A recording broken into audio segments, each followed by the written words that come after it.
Hi guys အားလုံးပဲမင်္ဂလာပါရှင်ဒီနေ့မှာတော့မန္တလေးမဟာအောင်မြေကျက်ဝိုင်းမှာဖြစ်ပွားခဲ့တဲ့ဖြစ်စဉ်နဲ့ပတ်သက်ပြီးတော့အနည်းငယ်မျှဝေပေးခြင်းလို့ပါနှစ်သစ်အစမှာပဲ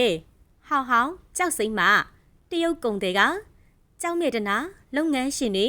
ကြောက်ပွဲစားတွေစီကနေ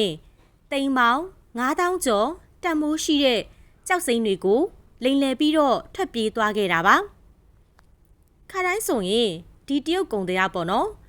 ကြောက်ဝဲတဲ့အခါစပွဲပေါ်မှာပတ်စံတွေပုံပြီးဝဲတာပါအိမ်ခံကလည်းသူဈေးပြီးတော့လဲသူဝဲပေါ့နော်ဖြစ်ချင်တော့ဂျားထဲမှာ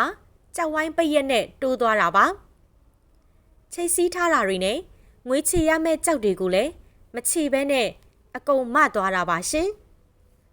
လက်ကောင်အပွင့်သမားတွေတော်တော်များများပါသွားတယ်လို့သိရှိရတဲ့အတွက်လည်းအလုံးစိတ်မကောင်းဖြစ်ရပါတယ်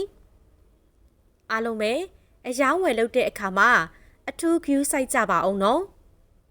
နစ်နာသွားတဲ့ကြောက်လောကမှညီကိုမောင်နှမတွေလည်းအမြန်ဆုံးအဆင်ပြေကြပါစေလို့ဆုမွန်ကောင်းတောင်းရင်းနဲ့ဒီဗီဒီယိုလေးကိုအဆုံးသတ်ပါရစေရှင်